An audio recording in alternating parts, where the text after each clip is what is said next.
What's up? Mr. O here.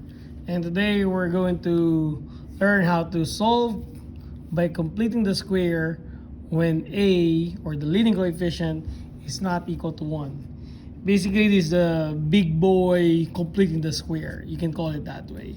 Because the value of A here is not equal to 1. Okay? So let's go ahead. So the very first thing you need to do here is that you, again, separate the one with variable and the one without. Since they have variable here, this one should go to the other side. Make sure that you understand that you will add 58 here and add 58 there. And that leaves you 4x squared minus 8x is equal to 60. Okay? Now, in this case, you have to see the common coefficient only, not including the variable. So the common between 4 and 8 is 4. That's the common factor. 4. X squared minus 2x equals 60. Do you know where I got the x squared minus 2x? I divided the 4x squared by the 4. I get this. I divided the negative 8x by 4. I get this. If you notice, this one now is very similar to the complete the square when a is equal to 1, except that there's a number 4 here. So what I'm gonna do, I'm gonna leave this space here and space there. And going back to the formula that we do, b over 2 squared, where the b here is negative 2, divided by 2, we square it. Negative 2 divided by 2 is negative 1. Squared is just positive 1. So we write 1 here, but hold on. If we write 1 there, we do not write just 1 here. What do we write here? We multiply the 4 by the 1 on the left. 4 times 1 is 4. So we add 4 right here. Okay? So now, 4, we go back on what we learned. How do we factor this? The technique is that this is a baby factoring. That number there is the one that will work when you multiply them, gives you a positive 1. When you add them, gives you a negative 2, which is x minus 1 squared is equal to 64. Then you can divide them by 4, and 4 gives you x minus 1 squared is equal to 16. And take the square root, that leaves you x minus 1 is equal to positive negative 4. Then split them into 2. 1 is x minus 1 is equal to 4.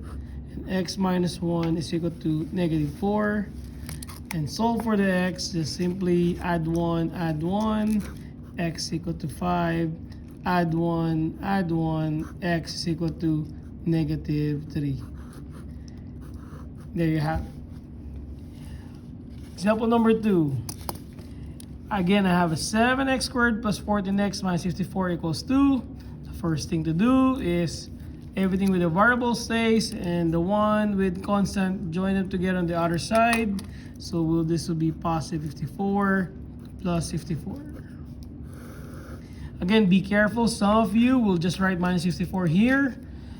It's not, okay? When you transpose one term to the other side, it gets the opposite value or opposite sign. So this goes cross out, drop the 7x squared plus 14x is equal to 56.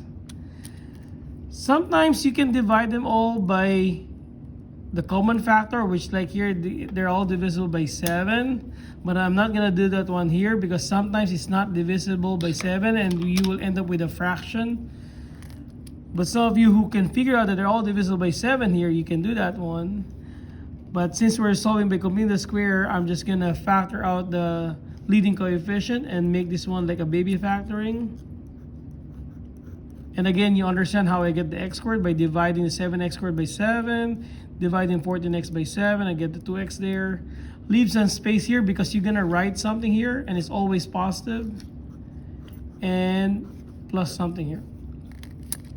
Again, the formula is the b over 2 squared.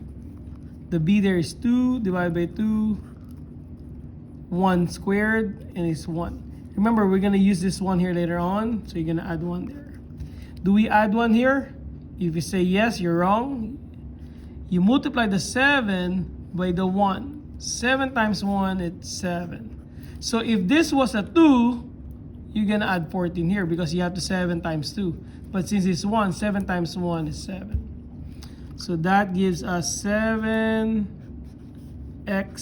squared. What do we write here? What two numbers when you multiply them gives you a 1, when you add them gives you a 2. It's going to be plus 1. Or the shortcut is just whatever the number before you square it, it's always that number there. 56 plus 7 will be 63. And now you can divide it by 7 here and 7 there. That gives you x plus 1 squared is equal to 9. And then just solve like taking the square root. You end up with, let me write here, x plus 1 is equal to plus or minus 3. X plus 1 equals negative 3. And just basically solve for the x, minus 1, x equal to 2, minus 1, x equal to negative 4. Easy, right? Next, number 3. Same thing, we're gonna move this one to the other side. 4b squared plus 16b. This is minus 91, so we're gonna have equals negative 94. We can factor out the 4, b squared plus 4b plus blank is equal to negative 94. This is slightly different because the constant here is negative, unlike the first two examples, they were positive. So pay attention here. How do we get this number here? The formula is b over 2 squared. The b is 4 divided by 2. It's going 2 squared, the answer is 4, so plus 4 here. Do we add 4 here? No, we add 16. Why? Because 4 times 4 is 16. So now we factor this. What two numbers when you multiply them gives you a 4. When you add them gives you a 4 also. And again, I told you several times, whatever the number before you square it is the answer. Plus 2 squared is equal to negative 694. That's negative 96 plus 16. No, I'm wrong. Negative 94 plus 16 is negative 78. Then you divide by 4. Now it will be a decimal. So here's the tricky portion. If you simplify 78 over 4, that's going to be negative 39 over 2. Okay?